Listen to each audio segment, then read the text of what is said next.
Project natin ngayong umaga, ADB 160 ulit. Ang gagawin natin dito ay palit tayo ng Daytona Quick Throttle, Daytona Handlebar Switch, left and right. And then yung package natin sa MDL, Zenlo X1 GTS, tapos syempre yung pangmalakasan natin na Bosch Europa. Ilatag na natin yung ating harness dito, yung DRM harness natin. May pwesto na natin yung Bosch Europa. Tapos nailagay na rin natin yung Daytona Quick Throttle natin dito. So bali si Kuya Mike, eto pinaprepare na yung Daytona switch. Bali ang ginagawa kasi natin dito, minomodify na natin yung Daytona switch para maging akma na siya dito sa ADB 160. Ito for example, ito yung kanyang right hand handle switch, yung idle, yung hazard, and then yung kanyang starter. Tapos yung brake light switch dito, naka-ready na siya.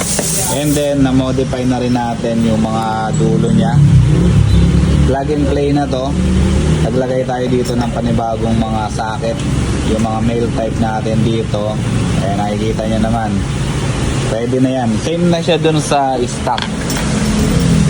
Ito kasi yung stock switch nya. Ayan o, nakikita nyo, idle, hazard, tapos starter switch.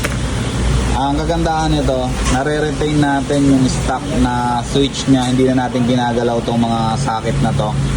Nandiyan pa rin siya yung original, just in case magpapalit siya dito sa bago, or I mean babalik siya dito sa dati niyang switch. Nandiyan pa rin yung mga socket natin, hindi natin siya ginalaw, hindi natin pinago. Naglagay lang tayo ng mga bagong socket dito. Okay, tapos itong Daytona switch kasi medyo search siya ng konti sa wire. Kaya nagdugtong tayo ng mga panibagong wire. Yan. Naglagay tayo dito ng brakes. Tapos naka-shrinkable tube na rin yan. Okay na to.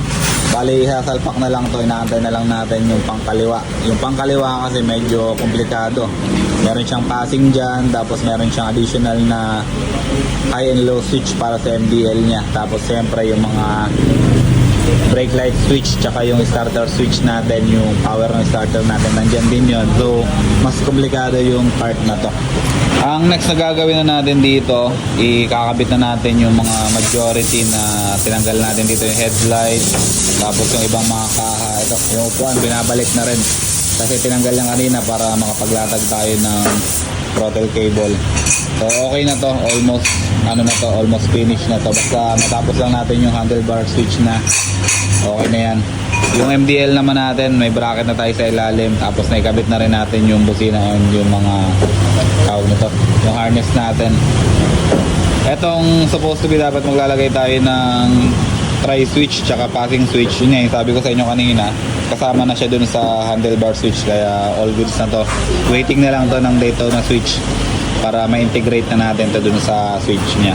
Okay, tapos ito namang selector switch natin dito, maglalagay na lang tayo dito ng panibagong switch kasi meron na siya dito existing para to sa yung DRL ng headlight nya, kasi nagpalagay siya ng DRL sa Caloocan niya ata yun. Nagpalagay siya ng DRL, ayan yung mga switch na ginamit. Yung sa atin naman, yung selector ng loud horn tsaka stock horn, ayan, dyan pa rin tayo maglalagay. Okay, so wait na lang tayo dito sa magiging finished product natin sa Daytona setup natin. Ulitin ko, Daytona handlebar switch tsaka Daytona quick throttle.